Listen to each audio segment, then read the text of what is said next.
नमस्कार दोस्तों, स्वागत है आपका मेरे चैनल कॉमिक्स लाइफ में।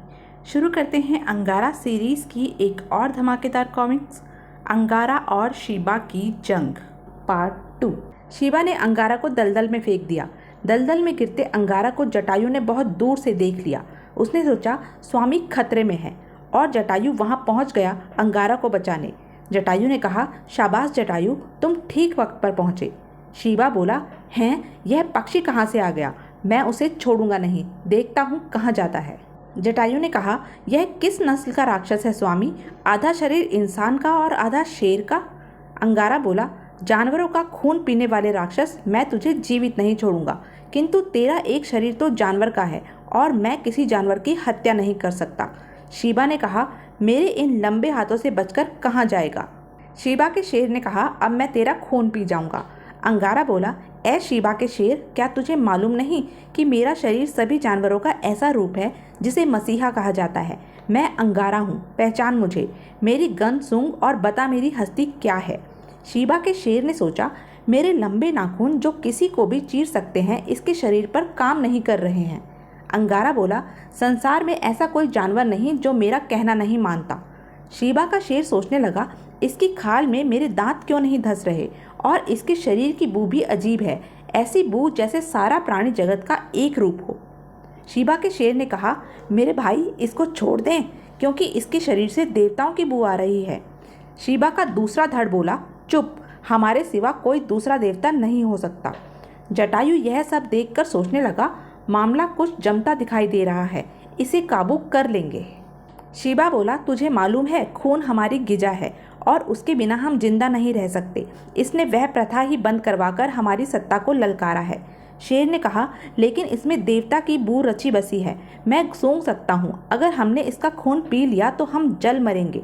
अंगारा ने कहा, यह ठीक कहता है, उसका कहा मान लो, मेरा खून पियोगे तो जल जाओगे। चार्ली यह सब देखकर सोचने लगा, बंटा धार, यह क्या गड़बड़ हो गई? शीबा उसे मार क्यों नहीं रहा? शीबा ने कहा, बकवास, देवता हम हैं। शेर बोला, भाई मान जा, मैं भी तो तेरा अंग हूँ। शीबा ने कहा, मैं इसका खात्मा करके अभी किस्सा खत्म किए देता हूँ। शेर बोला, छोड़ दे इसे। शीबा ने कहा, नहीं छोड़ता। शीबा के दोनों धड़ आपस में झगड़ने लगे। शेर ने कहा, मैं कहता हूँ छोड़ दे इसे। शीबा बोला, तूने मुझ पर हाथ उठाया? आपसी जंग में शीबा का शरीर दलदल में पहुंचा। अंगारा ने कहा, जब तुम दोनों किसी नतीजे पर पहुंचो तो मुझे बता देना। जटायु ने सोचा, वाह, स्वामी ने तो इन्हें आपस में ही लड़ा दिया। जटायु ने चार्ली को देखा और सोचने लगा, हैं, वह क्या, कमबख्त चार्ली कहाँ से आ गया? चार्ली ने यह सब देखते हुए सोचा, मामला टाइम टाइम फिस हो गया। लगता है अंगारा की मौत मेरे ही हाथों लिखी है। शीबा तो लड़ते लड़ते खुद दलदल में धंस रहा है। चार्ली बोला, जय उस्ताद प्रिंस टुम्बा की। चार्ली ने सूर्य किरणों से अपनी पूरी शक्ति प्राप्त कर ली थी और चार्ली अंगारा को लेकर उड़ चला और बोला, चल अंगारा मेरे साथ, प्रिंस टुम्बा की मौत का बदला चुकाने का वक्त आ गया है। अंगारा ने कहा, तू अच्छी तरह जानता है चार्ली कि तेरे पास ऐसा कोई हथियार नहीं जो मुझे मार सके। चार्ली ने सोचा, अब मैं कोई ऐसा काम करूँगा कि जटायु अंगारा तक पहुँच ही नहीं सके। जटायु बोला, बौने, मैं आ रहा हूँ, तू जहाँ भी जाएगा तेरा पीछा करता रहूँगा। अंगारा ने कहा, तू सिर्फ मुझे आकाश से नीचे फेंक सकेगा, लेकिन नीचे जटायु मुझे लपक लेगा। तुझे इसी बात का अफसोस है ना कि टुम्बा मर गया? अरे तू मुझे टुम्बा मान ले, मेरा चेला बन जा चार्ली, मौज करेगा। चार्ली बोला, मैं कोई शीबा नहीं जो तेरी बातों में आ जाऊं, अब तो आर पार ही होगी। जटायु मेरी रफ्तार नहीं पकड़ सकता, उसकी उड़ान एक सीमा तक है, मेरी अंतरिक्ष तक है, और यह है मेरी अंतरिक्षी उड़ान। चार्ली ने कहा, वापस लौट जा जटायु, अब तू मुझे नहीं पकड़ सकता। जटायु बोला, मैं अपने स्वामी को तेरी पकड़ से छीन के ही रहूँगा। चार्ली ने कहा, तू मेरी एनर्जी को नहीं रोक सकता जटायु, और जैसे जैसे मैं अंतरिक्ष की ओर बढ़ता जाऊँगा मेरी शक्ति बढ़ती जाएगी और तेरी घटती जाएगी। चार्ली ने अंतरिक्ष की ओर उड़ान तेज कर दी। चार्ली बोला, हैं, मैं चला अंतरिक्ष की ओर, अंगारा को अंतरिक्ष में फेंक कर आता हूँ। जटायु सोचने लगा, ओह, यह तो मेरी सीमा से बाहर जा रहा है, अब क्या करूं? अंगारा का लोमड़ी वाला दिमाग सक्रिय हुआ। अंगारा ने कहा, चार्ली, तुझे इसी बात का तो गम है कि मैंने प्रिंस टुम्बा को मार दिया, लेकिन मैं प्रिंस टुम्बा को जीवित भी कर सकता हूँ। चार्ली ने कहा, मैं शीबा नहीं हूँ जो तेरे लोमड़ी वाले दिमाग की चाल में आ जाऊँ। अंगारा ने कहा, देख चार्ली, जब अंगारा द्वीप के सब जानवर मर गए थे तब उनके मुर्दा अंगों से मुझे बनाया गया, यह तो तू जानता ही है ना। चार्ली ने कहा, तो फिर? अंगारा बोला, जो वैज्ञानिक मुर्दा जानवरों के अंगों से मुझे बना सकता है, क्या वह टुम्बा को जीवित नहीं कर सकता? मेरी बजाय तुम कुणाल का अपहरण कर लो, प्रिंस टुम्बा जिंदा हो जाएगा, मैं तुम्हें कुणाल तक ले चलूंगा। चार्ली ने सोचा, अंगारा की बात में दम तो है। अंगारा ने कहा, क्या सोच रहा है चार्ली, फौरन हिंदुस्तान की ओर चल पड़। चार्ली सोचने लगा, यह बहुत चालाक है, मुझे भी धोखा दे सकता है, पहले इसे मैं अंतरिक्ष छोड़कर आता हूँ। चार्ली ने कहा, कुणाल तक मैं खुद भी पहुँच सकता हूँ बच्चू।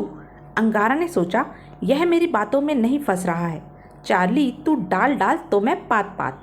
अंगारा ने आकाश के परिंदों से कहा, ए आकाश के समस्त परिंदों सुनो, गौर से सुनो, संसार का सर्वश्रेष्ठ प्राणी तुम्हारा देवता मैं अंगारा तुम्हें हुक्म देता हूँ कि पूरे आकाश को अपने पंखों से ढक लो, सूरज की एक भी किरण चार्ली तक न पहुँचने पाए। परिंदों ने कहा, अंगारा देवता आकाश पर आया है, हमें पुकार रहा है, आकाश को ढक लो।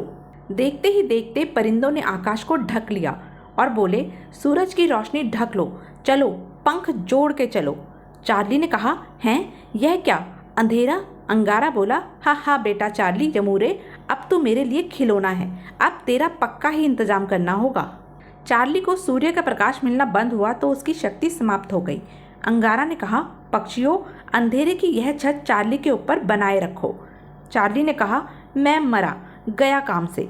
गिरते हुए चार्ली को अंगारा ने हवा में ही पकड़ लिया। चार्ली ने कहा, ऐसे तो हम दोनों के टुकड़े टुकड़े हो जाएंगे। अंगारा ने कहा, देखता रह, आगे आगे होता है क्या। परिंदे बोले, छत बनी रहे, बनी रहे। जटायु ने अंगारा को देखा तो उसने सोचा, हैं, स्वामी कलाबाजी खाते नीचे आ रहे हैं, चार्ली को दबोचे हुए हैं, अब मुझे इन्हें अपने पंजों में पकड़ लेना चाहिए। जटायु ने कहा, स्वामी आप इस बौने चार्ली को यहीं से नीचे फेंक दो, इसके टुकड़े टुकड़े हो जाएंगे। अंगारा बोला, नहीं जटायु, यह इस तरह टूटने वाला खिलौना नहीं है। चार्ली सोचने लगा, मुझे खिलौना बताता है, जरा एक बार धूप मिल जाए फिर बताऊं। अंगारा ने परिंदों से कहा, परिंदों छत बनाकर चलो, रोशनी पहुंचने ना पाए। अंगारा बोला, जटायु हमें वेल रानी के पास ले चलो।